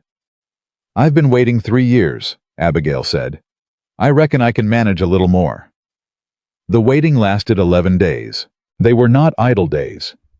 Abigail kept the ranch running. The work didn't pause for justice any more than it paused for grief. And Everett worked beside her, and something shifted in the dynamic of those 11 days that neither of them named or acknowledged, but that both of them felt clearly. The careful professional distance they'd maintained. Practical partner, useful ally. Complicated history began to wear thin, in the way that distances wear thin when people work side by side in all weathers, and share the same table, and sit across from each other in the evenings with the same weight of the same thing on both their minds. On the 4th day, Everett fixed the drainage on the west side. She had mentioned it once in passing when she was explaining the water problem to him 2 weeks earlier. She hadn't asked him to address it. He had gone out in the early morning before she was up, and she had found him there when she came out to start the day, knee-deep in the problem, working it methodically. And when she asked how he knew what to do, he said, "I paid attention when you explained it," and went back to work. The water ran correctly by afternoon. Abigail stood at the fence watching it and felt something she hadn't felt about this land in 3 years. She felt like it might actually be all right. On the 7th day, Mulgrew rode out. He came alone without deputies, which told her something. He sat his horse at the edge of her yard and held his hat in his hands and looked like a man who had spent a week being uncomfortable with himself and had come to do something about it. "Mrs. Mercer," he said, "I owe you an apology." "Come inside, Sheriff," she said. "Coffee's on." He came inside. He took the coffee. He sat at the kitchen table. Everett sat at the far end, and Mulgrew acknowledged him with a nod that contained within it an entire conversation about the past 2 weeks, and he talked. The fabricated warrant had been recalled. Finch was under investigation by the Territorial Attorney General's office, which had received Abigail's complaint with what Mulgrew described carefully as significant interest. Beaumont had retained legal representation in Cheyenne and had stopped making public appearances in the county, which Mulgrew reported without visible sorrow. "The Draper filings are being reviewed," Mulgrew said. "All of them. Every boundary claim he filed in the last 5 years. The Territorial Office sent 2 investigators 2 days ago." "The Calloways," Abigail said. "The Boones. The Prescotts, what happens to the families who already sold?" Mulgrew was quiet for a moment. "That's a harder question. If fraud is proven in the acquisition, there may be grounds for recovery. That's going to depend on the courts. Then we make sure it's proven," Abigail said. Mulgrew looked at her. "You know this isn't finished. Beaumont has resources. He has lawyers. This could take years." "I know that," Abigail said. "It's going to cost you."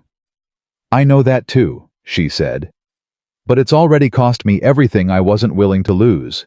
The rest?" She looked at her hands on the table. "The rest I can manage." Mulgrew finished his coffee. He stood up. He put his hat on and looked at Everett and said, "Mr. Caldwell, I understand you've been instrumental in this." "Mrs. Mercer has been instrumental in this," Everett said. "I've been useful at best." Mulgrew almost smiled. "Yes, sir." He looked at Abigail one more time. "Thomas would have been proud," he said quietly. "He was a good man, and he built something worth fighting for." He left. Abigail sat at the table after he went and looked at the grain of the wood and didn't say anything for a moment, because Mulgrew had used Thomas's name, and she hadn't expected it, and it had gotten through the place she'd been keeping carefully guarded. "He's right," Everett said, quietly from the far end of the table. "I know he is," Abigail said. "I didn't know him," Everett said. "But I've spent 2 weeks reading his handwriting. I know something about a man from the way he keeps records." He paused. He was thorough. He was fair. He documented the facts and only the facts even when the facts were hard. Another pause. "He loved this place. You can see it in every page." Abigail looked up. Everett was looking at her directly the way he did when he was saying something that meant more than the words. "He loved you," Everett said. "You can see that too. Every time he wrote about the ranch, he wrote about what you'd built together. Not what he'd built. What you'd built. Together. She could not speak for a moment. She looked back down at the table. "Thank you," she said. Her voice came out quieter than she intended. "I mean it," he said. "I know you do," she said. "That's why it—" She stopped. "That's why it means something." The evening of the 9th day, Beaumont made his last move. They were sitting on the porch when Cord Devereaux rode out personally, which was unusual enough to bring them both to their feet, and handed Abigail a wire that had come in an hour ago. It was from Beaumont's attorney. It was an offer. A formal legal documented offer to purchase the Mercer Ranch, not the insulting low number he'd started with, not the slightly less insulting second offer, but a number that was by any reasonable measure more than the ranch was worth at current market value, significantly more. Abigail read it. She handed it to Everett. He read it. His jaw worked. "He's trying to buy you out before the investigation finalizes," Everett said. "If you sell, the complaint becomes complicated. Your standing as an affected party changes." "I know why he's doing it," Abigail said. "The number is—" "I can read numbers," she said.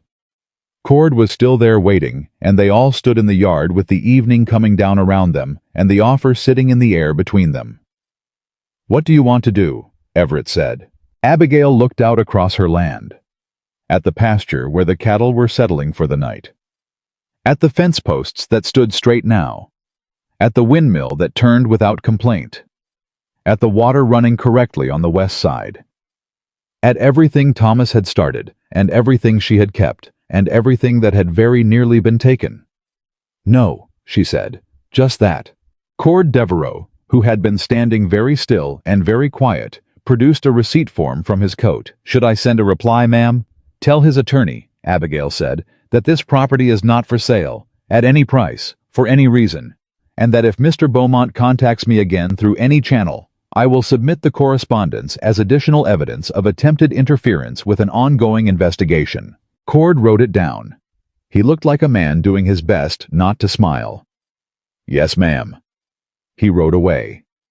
Everett was very still beside her. "You know what that means," he said. "He'll fight harder now."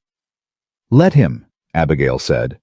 It's going to be a long road, Abigail." "I've been on long roads before," she said. She looked at him. "Are you still in?"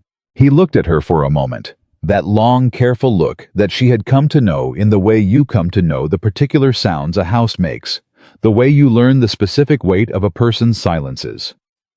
"I'm in," he said. On the 11th day, 2 things happened. The first was that Samuel Greer arrived in person, driving a wagon from Cheyenne, with 3 boxes of financial documents and an expression of profound relief on his face, and he sat at Abigail's kitchen table for 4 hours, going through the records with Everett, while Abigail made coffee and listened and asked questions that were sharp enough that Greer looked at her once with genuine surprise and said to Everett, "You didn't tell me she was the one running this." "She's been running it from the beginning," Everett said. The second thing happened in the evening after Greer had made his camp in the barn and the house had gone quiet. Abigail was at the kitchen sink, and Everett was at the table, and neither of them was talking, and the quiet had that particular quality that quiet gets when something is present in it that neither party is addressing yet. "I've been thinking," Everett said. "About what?" Abigail said. "About what comes next," he said. "After this is finished. After Beaumont is dealt with and the investigation concludes and everything settles." She kept her hands in the water. She kept her eyes forward. "What about it?" she said. "I don't know where I'm going back to," he said.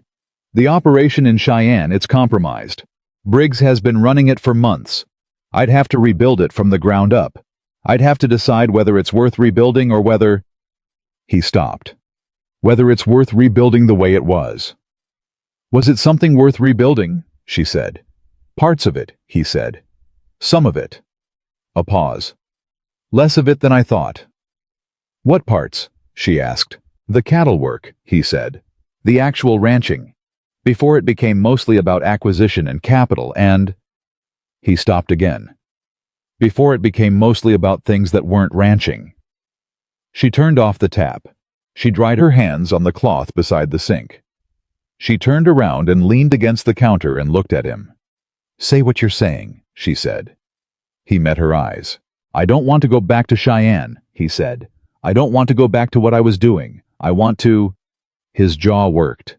For a man who was direct about nearly everything, this was costing him something, and she appreciated the cost of it.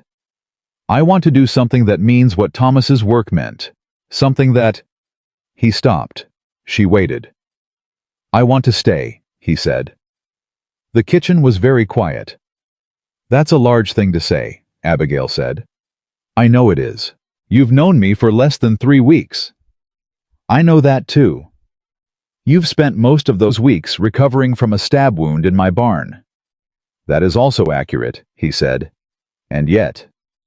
She looked at him. She looked at him for a long time. The way you look at something when you're trying to see it clearly, and you're also trying to be honest with yourself about whether you're seeing what's actually there or what you want to be there. What she saw was a man who had arrived broken and had chosen to be honest about the breaking. A man who fixed fence posts without being asked. A man who waited out her silences instead of filling them with noise. A man who had looked at Thomas's handwriting and told her what it said about the kind of man her husband was and had been right about every word. A man who had said, I'm sorry, and meant it. This ranch needs a second pair of hands, she said slowly. I know it does. And I can't. She stopped. Whatever this is, Everett, it goes slow. As slow as you need, he said. I mean very slow. I have time, he said. She looked at him. Something settled in her chest.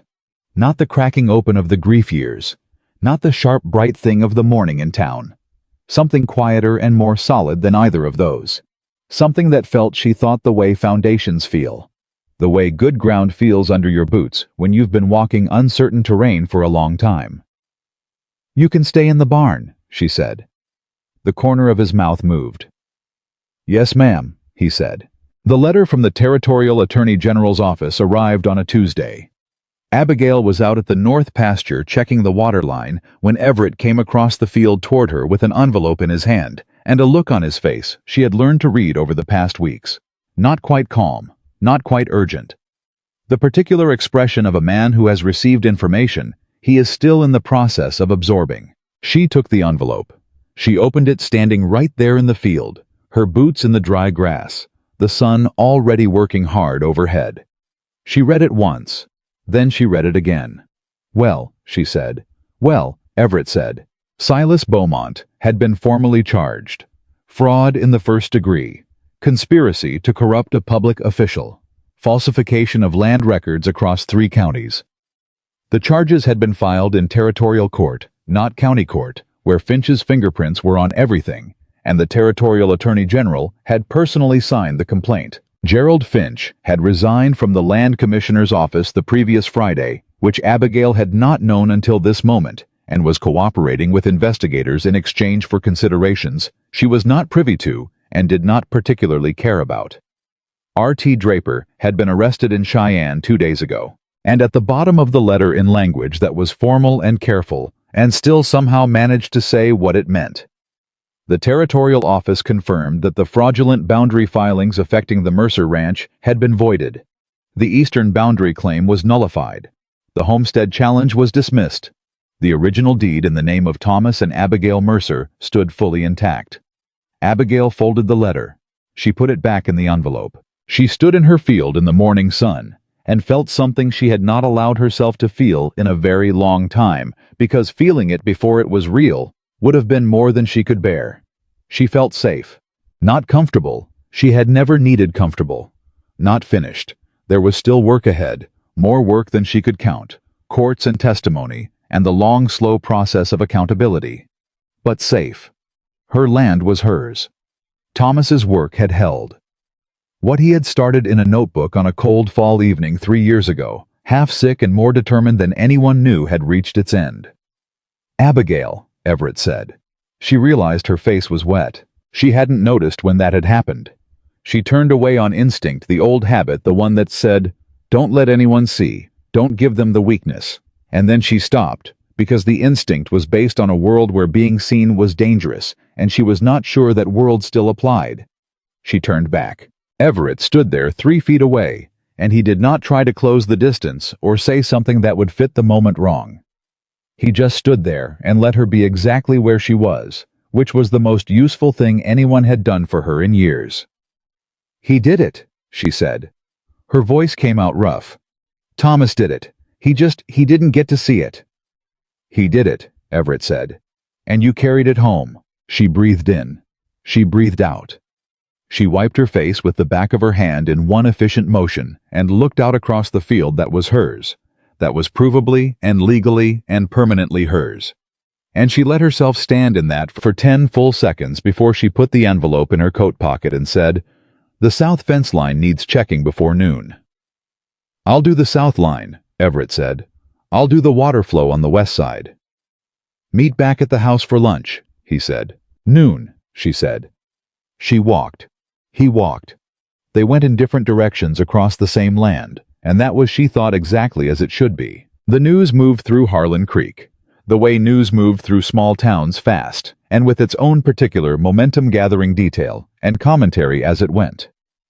By Wednesday afternoon, Abigail could not go to the dry goods store without Martha Aldridge coming out from behind the counter to grip both her hands and say things that Martha clearly felt deeply, and Abigail received with the slightly stunned grace of someone not entirely accustomed to being celebrated. Old Widow Crane came to the ranch on Thursday with a jar of her peach preserves and a look that said she was not here for sentiment, but she was here, which was the same thing translated into Widow Crane's particular language. Ed Prescott came Friday with his whole family and spent 2 hours sitting on the porch with Everett talking cattle rotation, and Abigail passing in and out on her way to various tasks, heard them, and felt something pleasant move through her chest that she chose not to analyze too carefully. What she noticed was how naturally Everett talked to Prescott, how easily he moved between the language of the big operation he'd run in Cheyenne and the practical realities of a 340-acre working ranch with 62 head and limited help.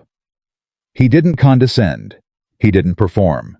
He asked questions when he didn't know something and answered them directly when he did, and pushed back on Prescott twice on points where he had actual experience and was right both times, and Prescott respected him for it. She noticed that.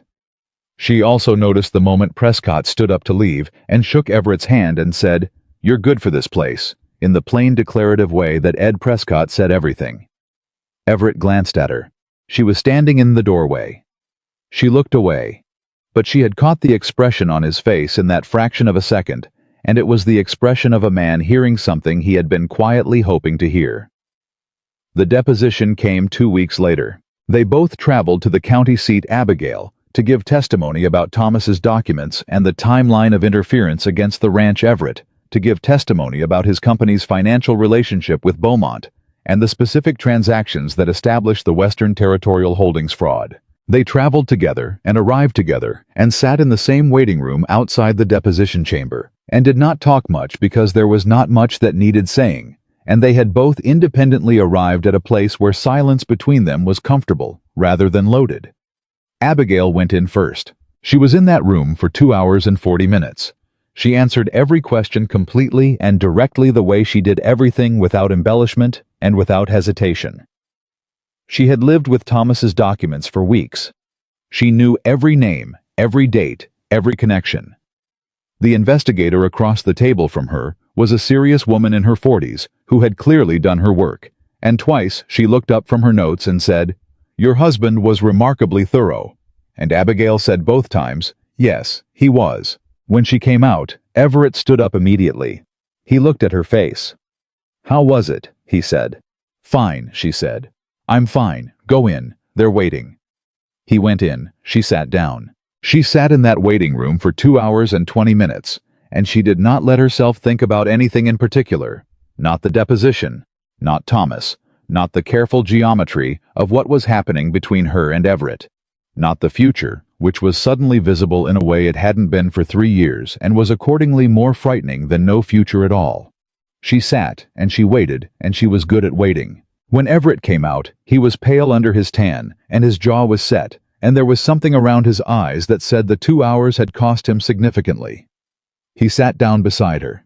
He didn't say anything for a moment. "There were questions about the Whitfields," he said finally. "About what I knew and when.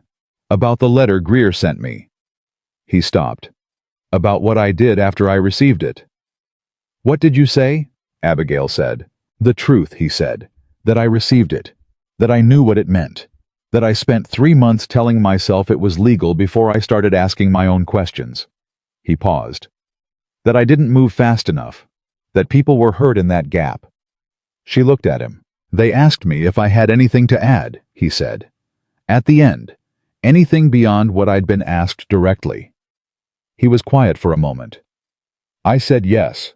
I said I wanted it on the record that the investigation that led to this deposition was initiated and driven by Abigail Mercer, acting on documentation compiled by her late husband, and that without her, I would be dead on a trail somewhere, and Silas Beaumont would still be operating.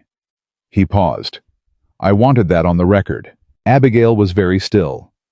You didn't have to do that, she said. I know I didn't, he said. Everett. It's the truth, he said simply. It belongs on the record. She looked at him for a long moment. Then she stood up and said, Let's go home. And he stood up and they walked out together into the afternoon, and neither of them said anything else about it, because it didn't need anything else said. The trial of Silas Beaumont began 6 weeks later in territorial court. Abigail and Everett were both called as witnesses.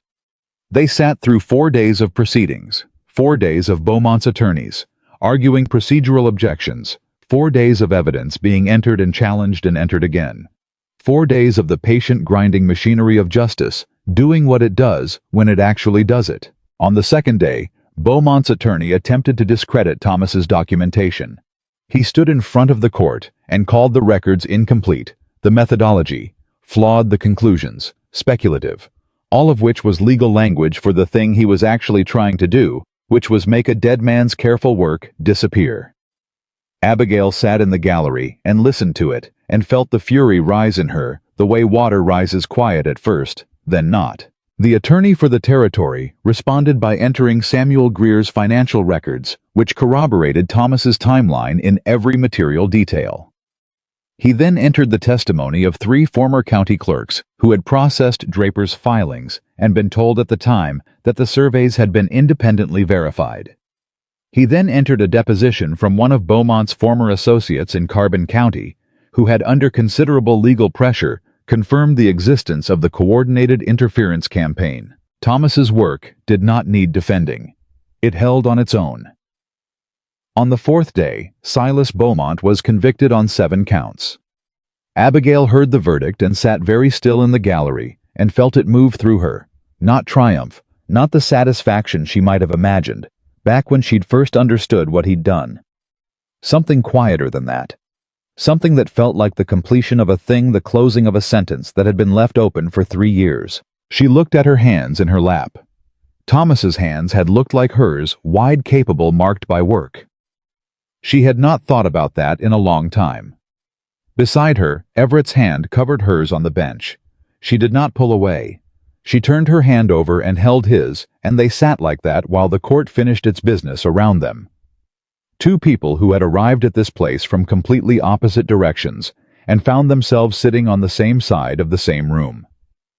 After. That was how Abigail had been thinking about it before and after. Before was the 3 years of alone and afraid and holding on by main force. After was whatever came next.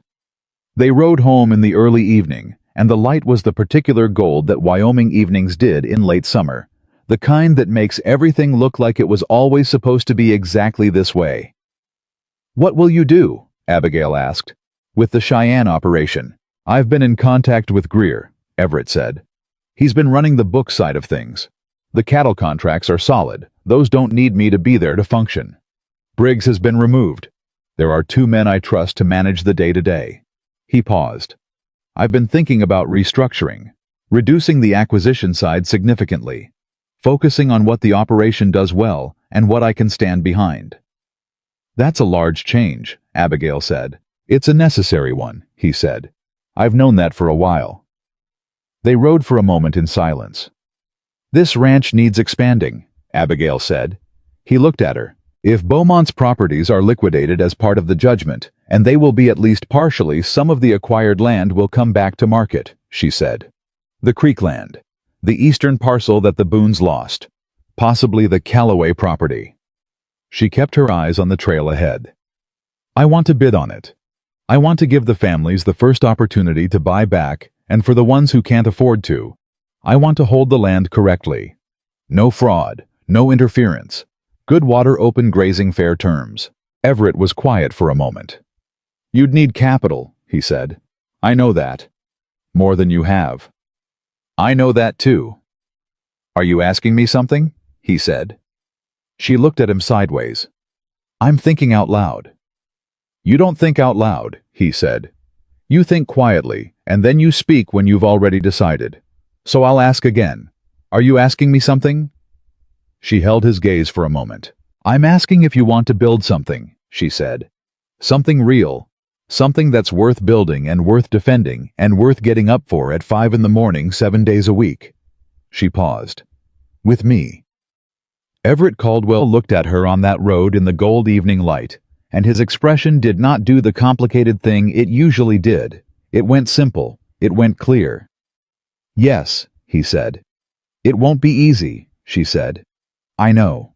People will talk. They already talk about me. Adding you will give them considerably more material. Let them talk, he said. I mean it, Everett. I am not a simple proposition. I am a 35-year-old widow with a complicated ranch and a dead husband. I loved, and 3 years of doing everything alone and a significant number of opinions about how things should be done. I am not... She stopped.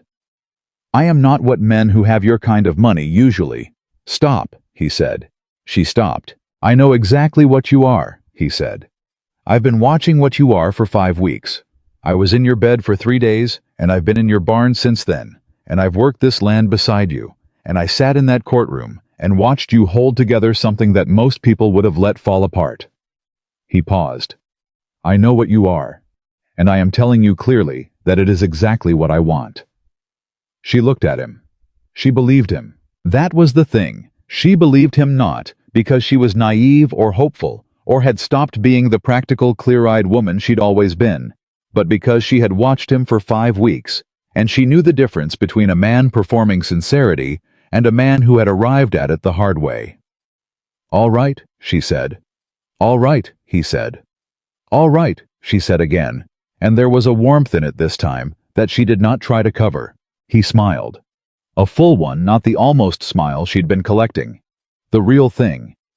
She faced forward on the road home and felt it land in her chest like the first warm day after a long winter, startling, and then immediately completely necessary. The months that followed were not simple. Nothing about real life is simple, and Abigail had never expected it to be. There were court proceedings about the property liquidations and negotiations that required both Everett's financial knowledge and her own intimate understanding of what each piece of land meant to the families who had lost it. There were 3 ranchers who were able to buy back their original properties at fair prices, with documentation that was clean and legal, and filed through a territorial office that Finch no longer had any connection to. There was the Calloway family who came back to Wyoming in October. John Calloway shaking Everett's hand on the porch steps while his wife held Abigail's hands and said nothing that needed saying, and who moved back onto their land before the first snow. There was the day Samuel Greer arrived to help restructure the Caldwell operation into something that Everett could look at and recognize as his own work. And Greer sat at the kitchen table across from both of them and said, "You know, this is going to be the strangest partnership in the territory." And Abigail said, "Most things worth doing are." And Greer laughed for the first time she'd seen him laugh. There was the first real fight. A disagreement about the water rights agreement with the downstream properties that got heated enough that Abigail told Everett he was thinking like a businessman and not like a neighbor. And he told her she was being inflexible, and she told him he had been on this ranch for 6 weeks, and she had been on it for 11 years, and he went out to the barn and didn't come back for 2 hours. And when he came back, he said, "You're right about the neighbor part. I'll draft it your way." And she said, "You were right about the legal structure. Use yours." They looked at each other, and the fight was done, and it had been, she thought, the most honest conversation she'd had with another person since Thomas. There was the evening in November when Everett came in from the south pasture and set something on the kitchen table beside her coffee cup, and did not say anything, and went to wash his hands at the basin. She looked at it. It was a small box, dark wood, well made. She looked at him at the basin. "Don't make a speech about it," she said. "I wasn't going to," he said. "And don't ask me like it's a business negotiation." "I wasn't going to do that either," he said.